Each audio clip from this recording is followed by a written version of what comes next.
Hello and welcome. Many thanks for joining me here today. Many thanks also to Arc'teryx for hosting this webinar. You'll see from the link that my name's Adrian Nelhams. I'm an IFMGA British mountain guide, and I'm also director of the International School of Mountaineering, which is ISM. So I'd like to chat to you a little bit today around climate change and the effects that's having in the Alps. I'm going to help you plan your next trip to the Alps, and also talk to you a little bit about clothing, equipment, and then I'll answer some of the questions that you've emailed through to me. But I'd like to kick things off first with the changes that we're seeing in the Alps today and what that means to us as climbers and mountaineers. And I guess the biggest single factor to that change has been the rise in temperature that we've seen across the Alps over the past 10, 15, 20 years.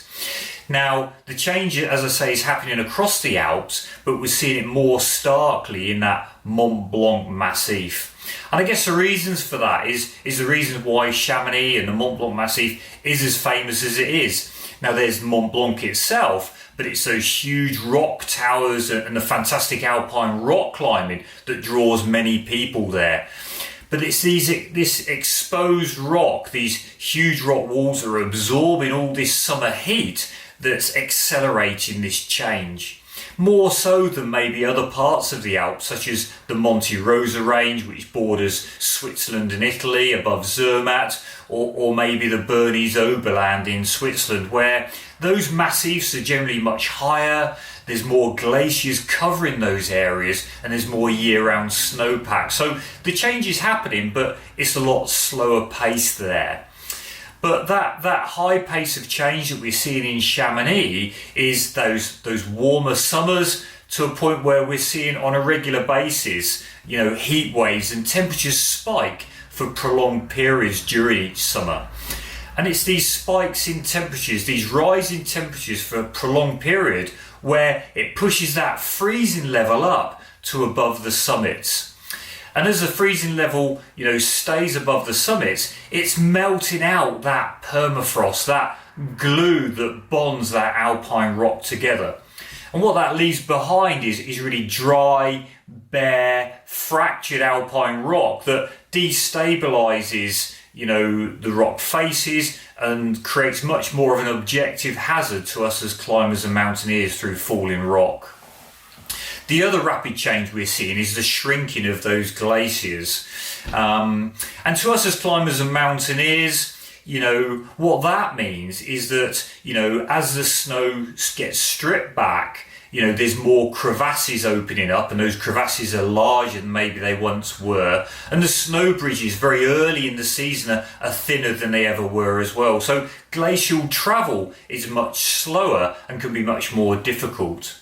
But also, as that glacier shrinks, it pulls away from the rock face. That gap between the rock, the mountain, and the glacier is called the Bergschrund, that highest crevasse, if you like. And as that gap opens up, it makes it much more difficult for climbers and mountaineers to pass from the glacier onto the route or onto the mountain they're going to go and climb.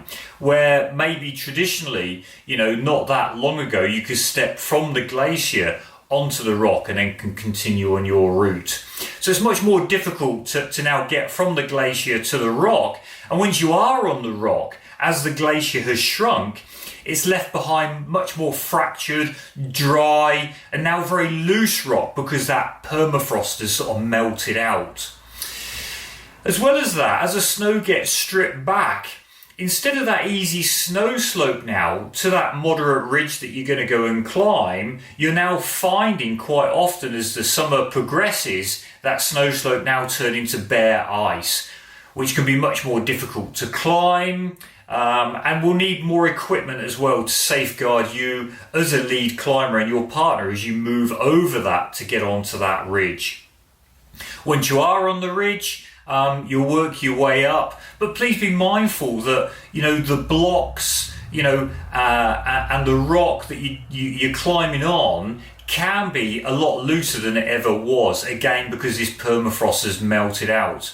And definitely what I'm seeing over the last 5 or 6 years is traditionally those blocks, those anchors that I did use on ascent or even on descent have become loose, have become detached. So I need to be careful about working my way around these hazards as I climb these routes. Now please bear in mind that the guidebooks are a fantastic resource, but as soon as a guidebook is printed, it's almost like out of date because conditions are changing that quickly. So, be aware that the guidebook gives a rough grade, direction of where that route goes, but the environment's changing, the route can change, and the conditions are definitely changing. So it's only part of the puzzle in working out where the route goes, the grade of the route, and is it in condition. The other parts of that puzzle is really casting your net wide, both on the internet, maybe chatting to the hut guardian when you book your night in the hut beforehand, maybe chat to other guides, other climbers and mountaineers that are in the huts or in the Alps at the same time as you, just to get a full picture of the conditions locally, but also more important, where your route goes. Has the route on the way up changed, and has the descent changed as well? And giving thought to the descent, again, it might take more equipment to safeguard you and your partner down through the descent and back onto the glacier, stepping across that ever-growing space which is the Bergschrund, where the glacier meets the rock, and also dealing with much more loose rock as the snow gets stripped away and the glacier shrinks. So give a lot of thought to the way in, the approach, the equipment you need, and planning ahead for the route that you're going to go and climb. And as that summer progresses, that hazard can be increased as more people gravitate to similar routes, as other routes become more dangerous. So you've got that added hazard there of other climbers climbing around you and inadvertently knocking stuff down. So, just a few things to think about there around climate change and what that means to us as climbers and mountaineers moving around the mountains, and some of those hazards, both on the approach from falling rock around us, the difficulties around moving across the glacier onto our routes, and then being really careful, working our way up those routes and then descending down the other side back onto the glacier.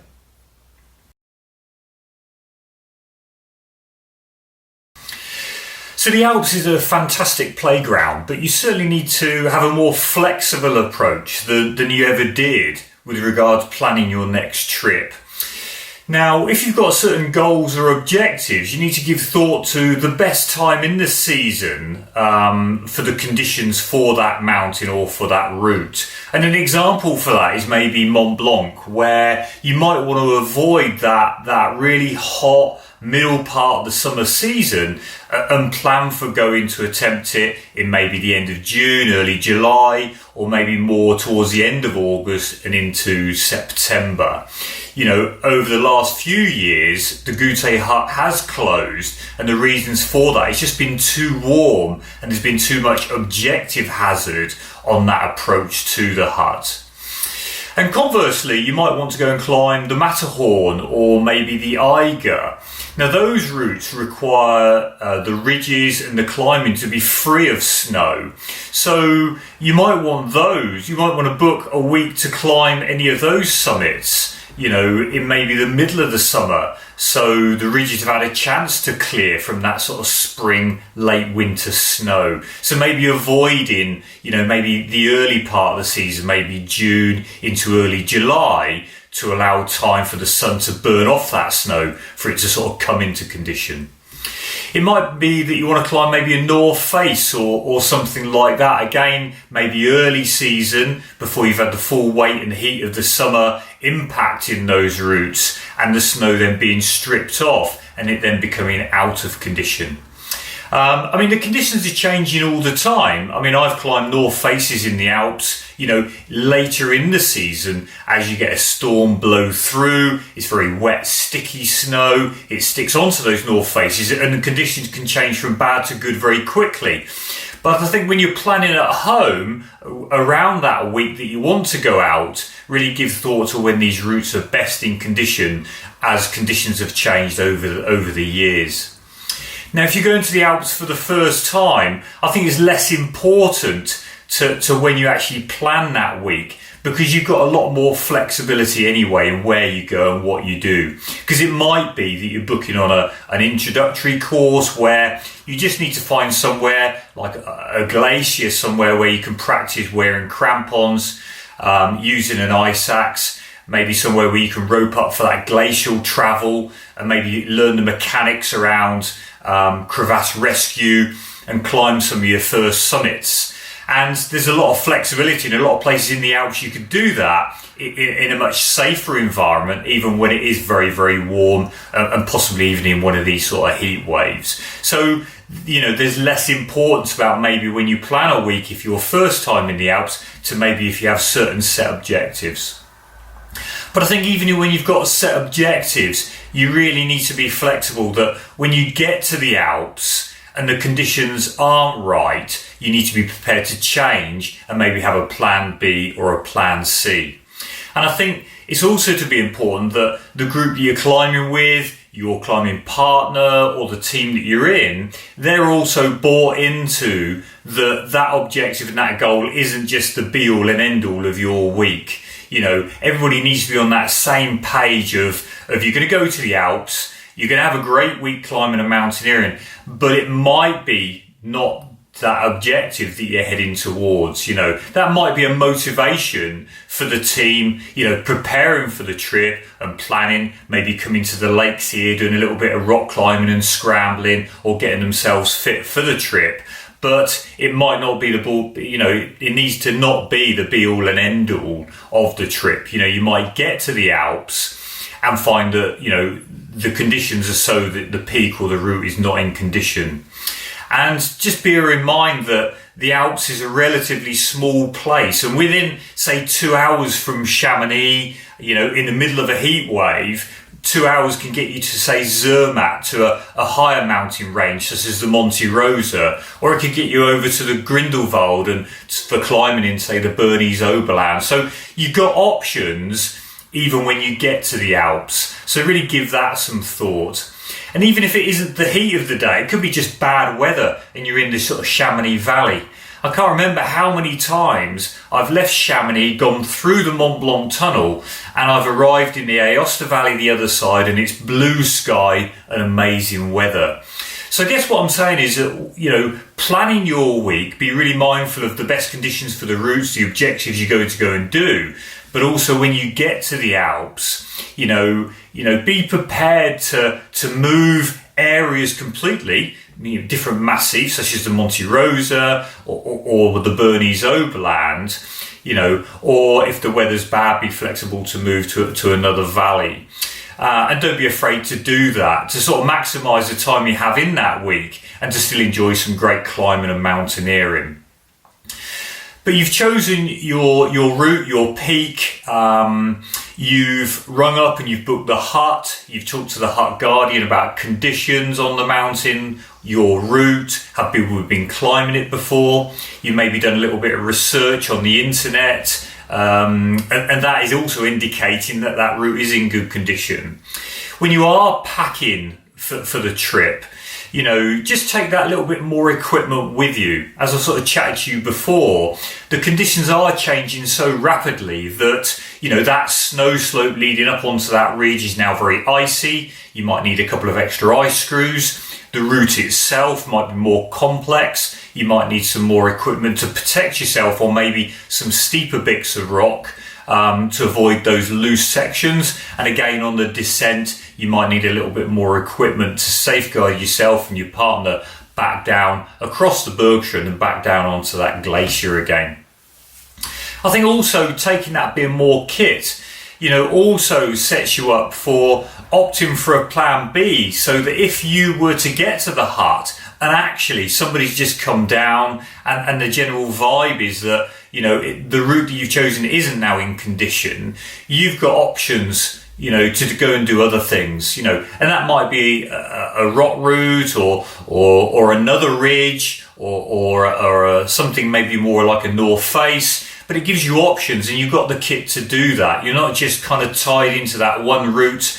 and you've only brought equipment for that to protect that. So take a little bit more equipment on the way in, protect the route that might be changing that you're going to go and do, but it also gives you options to maybe go and do something else if that route isn't in condition. And also, you know, one of the biggest learning things in climbing and mountaineering is the journey is as important and is as rewarding as the summit. And sometimes on that journey, things don't go so well, or you don't feel that, you know, the conditions are quite right, and you might need to turn back. And that's absolutely okay. And there's a lot of learning in turning back, and also heading back down to the hut and maybe going to do another peak, another route, or even walking out of the hut and going to a completely different area. And it can be one of the hardest things to do, actually, is to, after a 2-hour walk into a route from a hut, to decide that it's maybe not for you that day, or it's not in condition. But that's okay. We all do that. I've done it. You know, everybody does it. And be happy in the decision you've made, you know, and learn from that. So there's just a couple of things there about planning your trip before you go out to the Alps. Be flexible when you get there, and then just sort of plan for, you know, taking a bit more kit with you when you go up to the hut, to give you options when you get there. And when you are thinking about conditions, the weather, the forecasting, you know, chat, as I say, like to the Hut Guardian, have a look on the internet, you know, glean as much as you can from other guides that are maybe in the hut, or other guides that you meet, or also, you know, climbers and mountaineers that are hanging out in the huts that could have climbed that route that day or the day before, where you might be able to glean some really important bits of information about maybe the ascent or maybe the descent that will just really help that day go much smoother.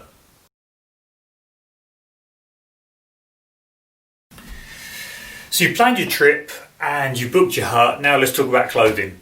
So it's the Alps, it's summertime, the valleys are really warm at this time of year. So typically I'll be setting off from the car park with a t-shirt, a good wicking t-shirt and a pair of trousers. So I'll be looking at something like this, a lightweight, thin, you know, highly wicking t-shirt, and maybe a lightweight pair of something like Gamma LT pants. And that's a great combination for high activity. I'm carrying a big rucksack. That rucksack's already got a rope in, it's got my crampons in, I'm carrying an ice axe and all my other gear. So I just want to be going really lightweight as I'm walking up to that hut. So I've got my short sleeve wicking t-shirt, and I've got my Gamma LT pants that I'm wearing on the way up. Now when I get to the hut, I want to take this base layer off because it's going to be damp, I'm going to be sweating in it. And what I want to put on then is maybe a long sleeve thermal, because I'm then going to be sitting around at the hut for some time. So I'm going to then put on a long sleeve thermal to replace that short sleeve that's now drying in the afternoon sun. And so added to my long sleeve thermal, what I'll then have is a mid layer, a fairly lightweight mid layer. But what I use all the time, and I would recommend, is the Fortress hoodie. It's a fantastic mid layer. It's really, really comfortable. It's warm. It's nice fitting. It's got a hood, which is great. So if I'm wearing a helmet or I need extra warmth, I can pull the hood. It's also got this integrated kind of buff as well, which actually has been fantastic during COVID, because when I'm going into those indoor areas, I can just pull up this sort of snood or this buff, and it would just sort of cover my nose and mouth as well. So, you know, really useful bit of kit. The surface fabric's a little bit more durable. It gives a little bit more wind resistance than many other sort of, you know, mid-layer sort of fleece jackets. So I really recommend the Fortress, and that will go really nicely over the top of my long sleeve thermal. So that will keep me warm to an extent. But what I'll also need to have in my armoury is a slightly thicker fleece, or traditionally what we do now is wear like an insulated jacket, something like what we've got here. We've got the Proton, something like the Proton, or maybe the Atom LT.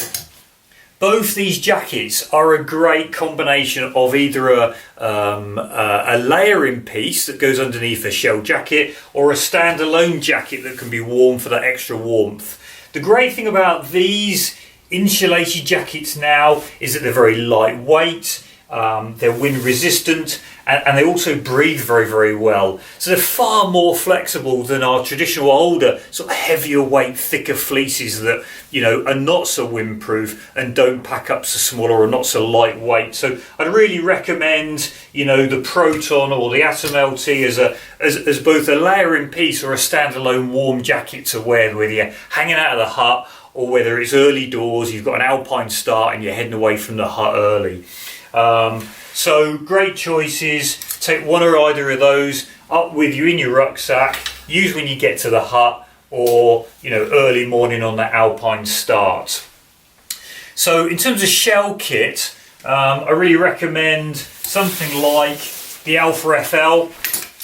It's fully Gore-Tex, waterproof, windproof. It's super lightweight because let's not forget we're climbing in the Alps. It's summertime. More often than not, I'm not wearing my shell jacket or shell pants. You know, they're in my rucksack. So I want it to be lightweight, but also when I put it on, I want it to fit well, be comfortable, but also be windproof and waterproof, which it is. You know, and typically I wear it mostly as a layering piece to keep the wind off at a higher altitude or for that extra warmth, that extra sort of layer. So the Alpha FL, you know, is great for that.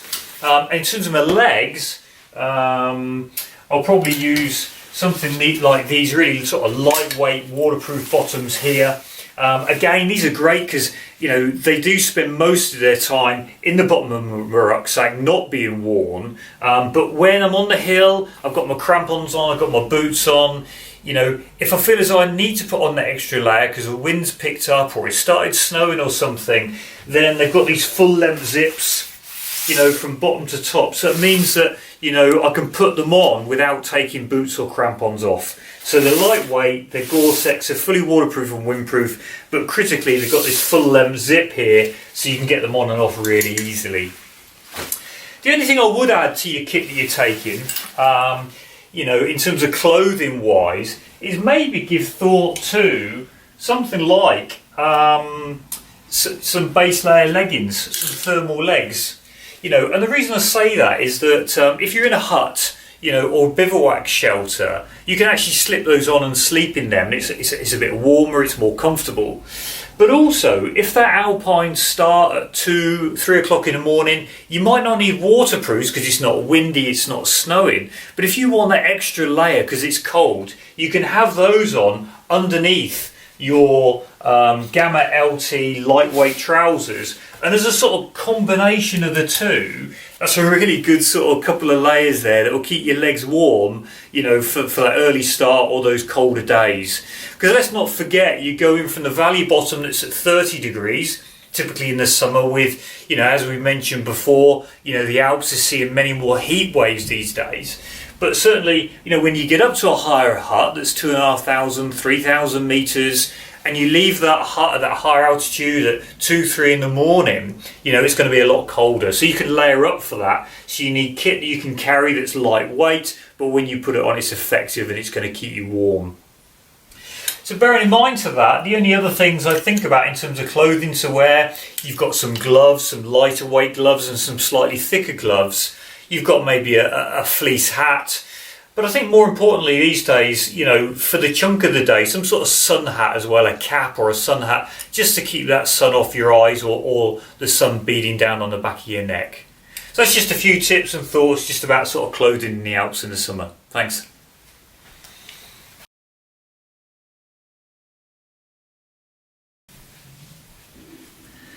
Okay, so I'm just going to sort of finish up, just chatting to you a little bit about equipment. Now it's a big topic because it depends on the grade you climb, the objectives or goals you're going for in the Alps, the times of year, the conditions. But there will be some key pieces that you'll take on any alpine mountaineering trip. And I thought it would be just a good opportunity now just to talk through some of those things. And probably, you know, one of the first things is your rucksack. You know, make sure you choose the right size of rucksack for the sort of climbing or mountaineering that you're doing. If it's a day route from a lift, you can afford to have a much smaller rucksack. But if you're going up to an alpine hut and you're staying the night, then you need a rucksack that's big enough to accommodate carrying everything into the hut before you then put it all on and go climbing the next day. So, you know, a 40 to 45 litre rucksack is probably a perfect size for that. And we're not talking about going for a bivouac or camping out where you're going to need a much bigger rucksack, but where you're staying up an alpine hut. Now, you know, you will see people turn up with massive rucksacks, you know, carrying the kitchen sink, or conversely, people carrying not very much at all. But I think a 40 to 45 litre, such as this Alpha FL, really sort of strikes a balance, you know, between that. Where you can get most things in, but it also compacts down for when you're actually climbing the next day. Obvious bit of kit that you need is an ice axe. Fits really simply onto the Alpha with a clip, and just sort of slide it out. This is a 60 centimetre ice axe. I'm about 6 foot. They're not walking sticks. If you want to carry walking sticks, that's something very different. This is an ice axe. It's a tool that you use for climbing. It's a tool that you use for cutting steps or making snow anchors with. This one's got a really nice sort of rubber shaft. It's a Petzl Summit. It's got a one-piece head. This is the ad. It's got a really nice pick and then a spike. And that's that security you get on that steeper ground, or holding onto the rubber shaft, hitting the axe in on the ice, you know, when you're climbing little icy steps. So an ice axe and a rucksack that's big enough that's going to accommodate everything you need getting up to the hut. Just delving into the rucksack, the first thing I pull out is a hat. I mentioned the hat actually, and I've mentioned a couple of times, it's the temperatures and the hikes in temperatures and these heat waves that we're seeing. The sun's really hot. There's a lot of UV out there, so protect yourself with a hat, not just from your eyes, but also the back of your neck. What else have we got in here? Gloves. I normally carry a couple of sets of gloves. You know, these are a sort of thinner pair. These are great for more technical work when I'm using ropes or when I'm holding my ice axe on the glacier and moving around, sort of scrambling on the rocks. And then maybe a thicker pair for, you know, when it does get cold, maybe earlier in the morning, you know, or when I'm at a higher altitude or where the weather turns bad. So a thicker pair of gloves as well in your rucksack ready to go. Obviously in the mountains it's all about staying hydrated as well, and that's a challenge when you're out in the mountains for 10 or 12 hours potentially on some of these longer routes or longer still, you know. So, you know, if you're on a really long multi-day route, you'll carry a stove to melt snow, but, you know, for most of us you'll carry a litre, you know, or a litre and a half of water, and, you know, drinking sips of that sort of through the day. There's another way of carrying water as well, which is with a camelback. And that sort of suits some people. I like to stop and take a drink and be secure that I'm not going to lose any water in my rucksack with this sort of really secure Nalgene. But make sure you hydrate, make sure you've got a water bottle. Oh yeah, so a sheet sleeping bag. This is a little silk liner. The huts really require you now to take up sheet liners or silk liners because a lot of the huts now, there's not blankets, or there are blankets if you need them, but quite often there's quilts and there's sheets. So this really keeps the washing for them down to a minimum and keeps those sort of sleeping spaces as clean as you can. So, you know, taking one of these up now is becoming, you know, more obligatory in many of the huts for keeping those sheets clean for others and for keeping yourself clean as well. So get one that packs up small because you're going to carry it for the most part, and these silk liners, you know, work really well in that respect. Okay, so you've got bits of hardware, bits of equipment, you know, and like I say, that really depends on the sort of route you're doing and the sort of terrain that you're on, you know, as you're moving through that sort of mountain environment. But you're definitely going to need, you know, a quick draw like this and a couple of ice screws. Okay, so if somebody does go down in a crevasse, you've got two options. You can either bury your ice axe in the snow, or you can drill these into some ice to make a secure anchor to then think about getting your partner out or your friend out. So you've got two ice screws and you've got a quick draw, and they can stay attached to your harness like that, and they live on your harness as you're moving around the Alps, you know, in that mountain environment. You've got two or three other quick draws, and the quick draws I like are the ones that are connected by these short slings. And the reason for that is that they're the most versatile. You know, you can, put these over spikes and clip them as a runner, or you can shorten them down if there's a fixed bit of gear that you can clip. They're really sort of, useful and flexible in how you can use them. So I carry 2 or 3 of those while I'm out and about climbing, and really just a basic selection of wires depending on the size of cracks that you may or may not come about, and 2 or 3 friends there as well for those more parallel cracks that you might find even on the most moderate terrain. And I think I mentioned before, go equipped with something a little bit more than maybe what's planned, just so you open up the possibilities of a plan B or a plan C if that plan A isn't in condition. Or even if it is in condition, you might find the descent a little bit more awkward, and you might find it just carrying 1 or 2 pieces of extra gear, on the descent or on the way up will just give you that little bit more safety. As well as that, I carry a couple of slings, a belay plate, a prusik, because the most efficient way of me getting out of a crevasse is the help of my colleagues or my clients or my friends that I'm with. But probably more effective is me actually climbing up the rope while they're holding it, because it might be that they're on the surface really struggling to find a really sound anchor to secure themselves. But while they're doing that, I can be pressing my way up the rope to get out of the crevasse. So a few key items there: belay plate, prussiks, a couple of slings there as well, and a couple of spare screw gate carabiners. So just like a small selection of gear, that's even for the most moderate pieces, the most moderate routes that I might find myself on, just to give me loads of flexibility for managing the rope as safely as I can. It's just like Christmas, isn't it?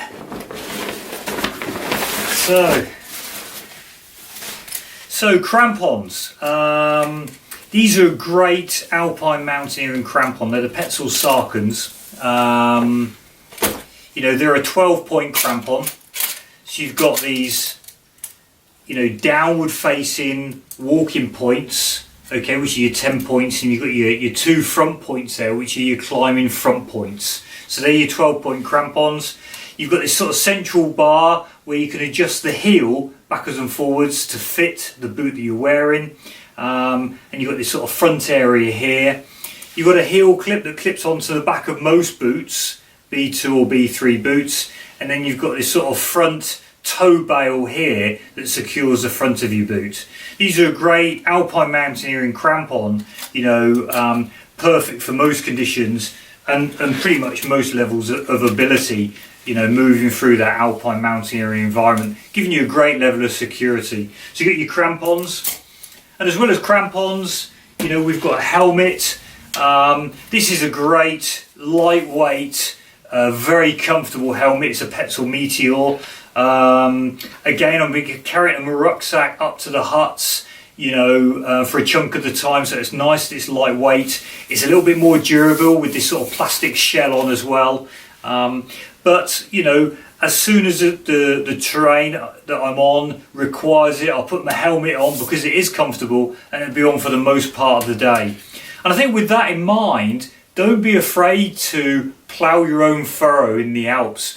You might see people not wearing crampons on glaciers, but if you feel as though you want to wear crampons, or ask yourself, if somebody did fall in a crevasse, could you actually hold that rope and support that person without crampons? And more often than not, the answer is no. So, make sure that you wear your crampons on the glacier, and also it's totally fine to wear a helmet on the glacier as well, to protect your head if you were to fall in a crevasse. It's completely up to you, whether you do that or not, and you will see most people on the glacier or moving around the mountains not wearing helmets.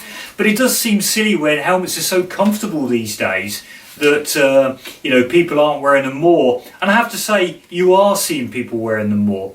But if you're not wearing on the glacier, make sure you put your helmet on nice and early as you're approaching a route, being mindful of that bigger picture of potentially that looser rock or people around you, with stonefall. So get the helmet on nice and early. There's no reason not to. They're great, comfortable, lightweight helmets. You've got your harness as well.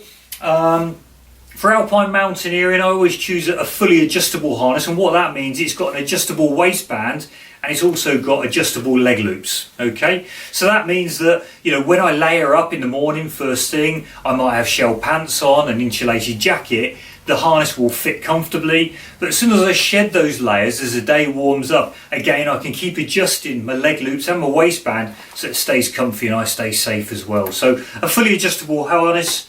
And then lastly, really, you know, just talking about kit, the basics of kit, you know, you've got your boots. You know, I use these Arc'teryx boots for the summer and winter. I find them very, very comfortable. They've got this outer gaiter that keeps my foot dry and warm.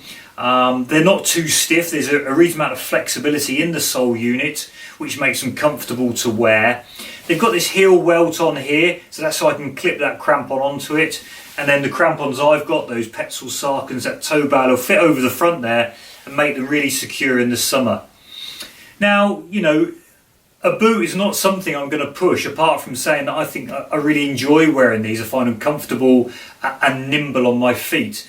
But with any boot, it's got to fit your feet, and everybody's feet is very different. So what I would say, when it comes to footwear, please go along to your independent retailer, outdoor retailer, and try on the Arc'teryx boot, try on the Sportiva equivalent or the Scarpa equivalent, you know, and really sort of, you know, buy the one that fits your foot the best, because they've all got slightly different lasts, and actually, you know, they are quite similar, but make sure it's comfortable so that you're going to enjoy wearing them for every day that you're out in the Alps climbing and mountaineering. So these are great boots. I do recommend them, but they've got to fit your feet.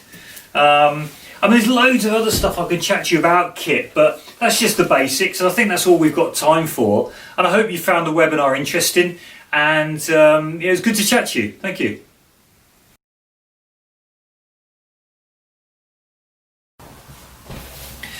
So the first question is from Thomas. He's asked me, how did I get into mountaineering, and also what's my favourite bit of kit?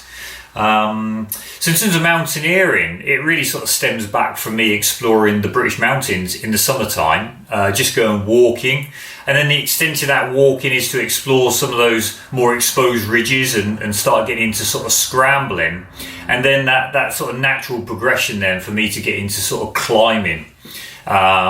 And I spent a lot of time rock climbing in Wales, North Wales, the lakes, and down in the southwest.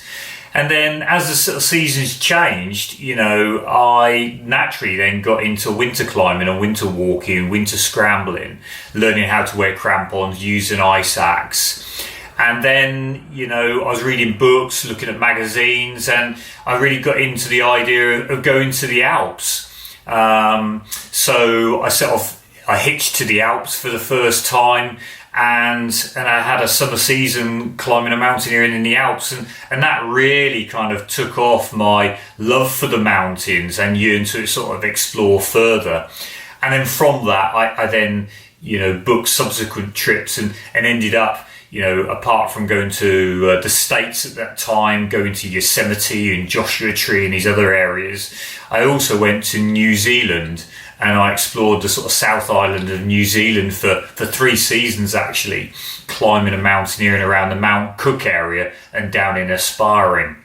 And it was actually on that trip that I met another climber who was from Yugoslavia at the time, and we climbed together, and I actually cut my trip short to go back to Yugoslavia to sort of spend 6 months climbing with him, both in the Julian Alps there in Yugoslavia, but also in the sort of main European massifs around Chamonix and around Zermatt. So that really kind of took my climbing to a sort of another level, and then from that I then kind of got into wanting to become a mountain guide and taking that path. But in terms of today, in terms of my sort of favourite bit of kit, I mean, it does change a little bit as the sort of seasons change and maybe what activity I'm doing. But I always find myself packing the Arc'teryx Atom LT. It's a very lightweight jacket that I can wear as an outer piece. it's insulated, it's windproof, it's very, very comfortable. But apart from it being an outer piece, it also breathes very well, so I can use it as a layering piece in the winter or over, or underneath a sort of shell garment. So, it does a number of things. It's a nice warm jacket, it's very comfortable, it fits well, it's lightweight, so it packs in my rucksack very easily, and it goes on most of my trips, whether it be climbing here in the lakes, icefall climbing in the Canadian Rockies, or maybe to the Alps in the summer. But it's also great as a layering piece.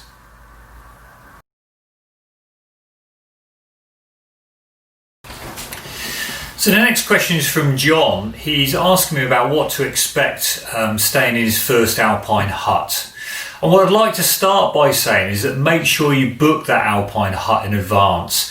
The Alps is very busy in the summer, and there's a lot more pressure on these huts than there ever has been. So to secure that bed night, make sure you book it in advance. Now, if conditions change or the weather changes, it's absolutely fine to cancel that booking, and the Hut Guardian understands that. So, but the key thing is make sure you book it in advance to secure it, and don't be afraid to cancel and go to another area if you need to do that. But when packing for the hut, make sure you pack a sheet sleeping bag or a silk liner that you can sleep in when you're staying overnight at the hut. You don't need to take a sleeping bag because every hut has duvets, blankets and pillows for when you get there. But it's just key that you take a sheet sleeping bag or liner to keep the area clean for others then to use after you. You don't need to take any trainers up to the hut because the hut supplies hut slippers. So when you get there, you can take your mountain boots off, you can dry them in the afternoon sun, and you can put on the hut slippers to pad around for the rest of the day and that evening as well. And also it's worth taking up some electrical leads. We've all got cameras, mobile phones, maybe a GPS, and in many of the huts now you can recharge these units with no problem at all. So taking an electrical lead just means that you can reboot your phone, your camera ready for that next day when you're out climbing and mountaineering. And when you get to the hut, it's great to say hi to the Guardian, let them know you've arrived. You really need to tell them, hopefully in advance, but make sure you remember when you get there that you're vegetarian or vegan or have any other sort of dietary requirements, just so they can plan ahead, especially when they're cooking for potentially over 100 people. You can buy drinks in the hut, snacks, chocolate, cake, other bits of food, and in the evening they'll supply you with an evening meal. And then you wake up in the morning. Now that could be an alpine start really, really early, and there might be breakfast out for you to sort of choose yourself, or it might be that the shutters are up, it's a bit later in the morning and there's maybe more on offer, but you can get breakfast there which is substantial enough to kick the day off. And you can also, the night before, order a packed lunch as well if you need that following day, if you haven't brought any food up with you.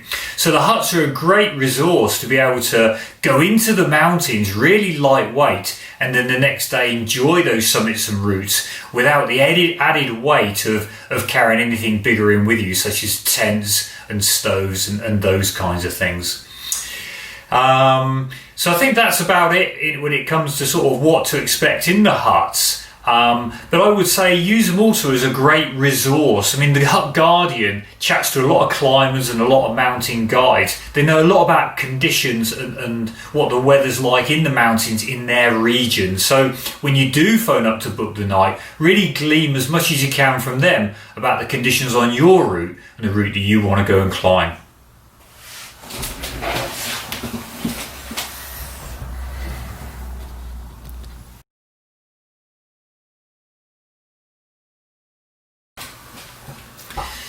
So the next question is a little bit more difficult to answer. It's asking me where my favourite place is in the Alps to go mountaineering. And I guess that's really dependent on the season. whether it be winter icefall climbing, winter mountaineering, or maybe summer alpinism. But if we're talking about sort of summer alpinism, even that's split into, am I going rock climbing, multi-pitch rock climbing, which means am I sort of, leaning more towards those amazing rock towers in the Mont Blanc Massif around Chamonix, or am I leaning towards, maybe the Furka or Grimsel Pass for some sort of lower level rock climbing? But if it's sort of snowy alpine mountaineering, then again that's really hard, because the Chamonix Valley, around Mont Blanc, offers some incredible alpine mountaineering, as does the sort of ranges around Monte Rosa, around Zermatt, up around Saas-Fee and that area, and also classically around Grindelwald and the Bernese Oberland, where you've got the Eiger, the Munch, the Jungfrau, the Finstere Ahorn. They all offer so much variety I guess it's that variety that I really love as a climber and as a guide, as a mountaineer. I love going to different places, exploring huts maybe I haven't been to before, or peaks and routes that I've not done.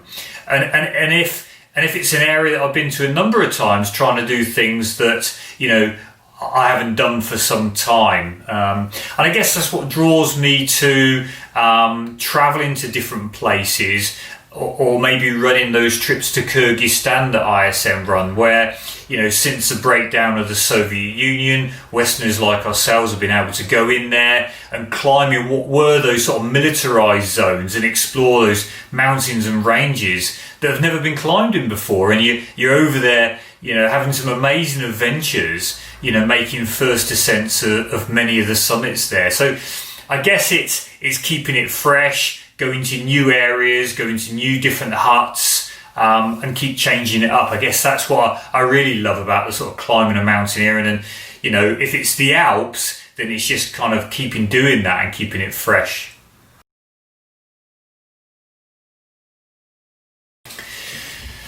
So the next question is from Anna. I think we've touched on this a little bit, but she's asking about when is the best time to go to the Alps. So she's been to Chamonix a couple of times now, in July and August, to do some specific things, and they haven't been in condition. And I think it's really hard when you're planning that week, you're at home, it's maybe 6 months before you're planning on going out to the Alps. You're putting that time aside.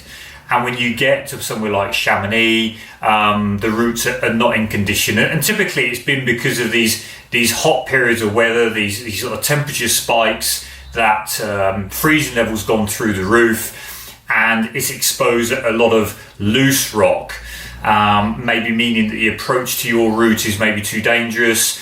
That icy north face that you're going to go and do is now out of condition. Or maybe, Anna, if it was the Mont Blanc you were heading towards, maybe there's now too much objective danger on the approach because of that sort of warm weather.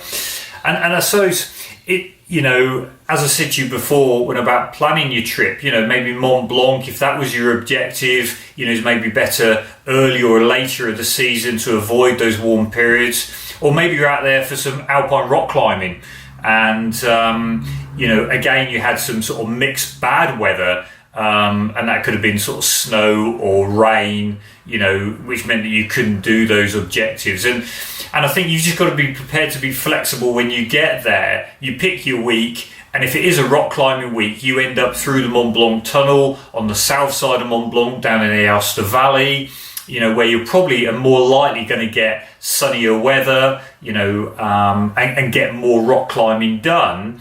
Or it might be that you want to head to that's those sort of higher massifs that I mentioned before as well, that have more glaciers and year-round snowpack. So there's less change as you hit those sort of heat waves or those sort of summer heat spikes. So it is a difficult thing. You book your week at home, 6 months before you go to the Alps. And you get some mixed weather. But like I said, the Alps is a really small place, and I can guarantee you, if you arrive in Chamonix and it's bad weather there and the forecast isn't great, there'll be somewhere in the Alps, not too far a drive away, where you'll get some great climbing and great mountaineering done. So just be really flexible in your approach and don't get too locked into some of those objectives.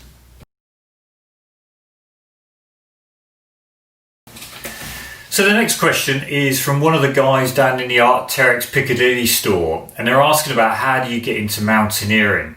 They've done a little bit of indoor wall climbing, but they want to make that next step.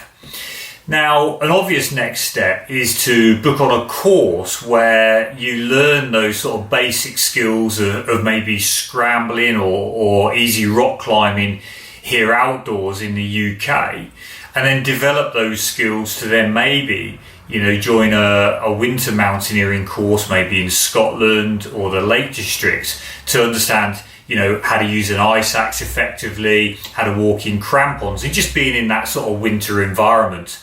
Or, you could actually just book on an Alpine Mountaineering course and again learn those basic skills of summer Alpine Mountaineering to build up that confidence to do a little bit more for yourself moving forward with other friends.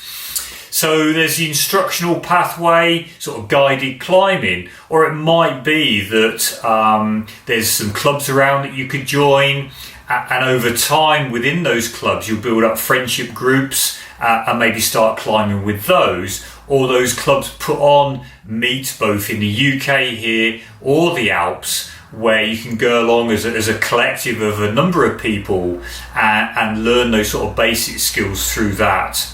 So there's that sort of two different paths really. There's the instructional guided climbing path where you'll pick up those skills very quickly for you to then go off and practice those skills on your own more independently. Or there's maybe a more timely approach where you join a club, build those sort of friendship groups, and maybe then go along to meets where you then sort of build your mountaineering climbing knowledge and experience.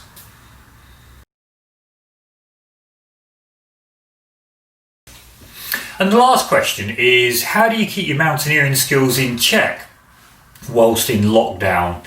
Now obviously it's much more difficult to get out and enjoy those open spaces when you have restrictions such as we've had and in some places are still having. But we can do a lot to work towards that goal or that week that we have booked in the Alps. And mountaineering skills, part of the makeup of that is being aerobically as fit as you can when you get to the Alps, so you can maximise your time when you get there. So part and parcel of, your rope work skills, maybe your climbing skills, but those aerobic skills are also so important. So the more you can get out running, going on long walks, getting out on your bike or maybe indoors on an indoor trainer, do what you can to prepare yourself aerobically for that week in the Alps. And then as restrictions lift and you're able to go to an indoor climbing wall, for instance, make the most of that time and maybe try and get down once a week just to build up that upper body strength and also gain that sort of fluidity of rock climbing again. And then as restrictions lift again and you're more able to sort of travel here in the UK, get out walking and scrambling in the British Hills, whether it be in the Lake District here or in North Wales or up in Scotland, and over time you'll be building up the sort of mountaineering skills necessary for your sort of Alpine Mountaineering week in the Alps. And a really core skill for any general Alpine mountaineering is that ability to move over broken ground efficiently. So spend as much time as you can in boots with a rucksack on, moving up rocky ridges, moving down over broken tracks or on ski slopes, just really getting fluid and efficient in moving over that broken ground effectively. As a lot of the Alpine mountaineering terrain that you get on, does require you to be really secure and well footed. So that's a really key ingredient. And I think if you can turn up in the Alps being aerobically fit, having done some indoor wall climbing to help with that upper body fitness, and you feel really secure in moving around the mountains on your feet, then you'll go a long way to being well prepared and ready for your week.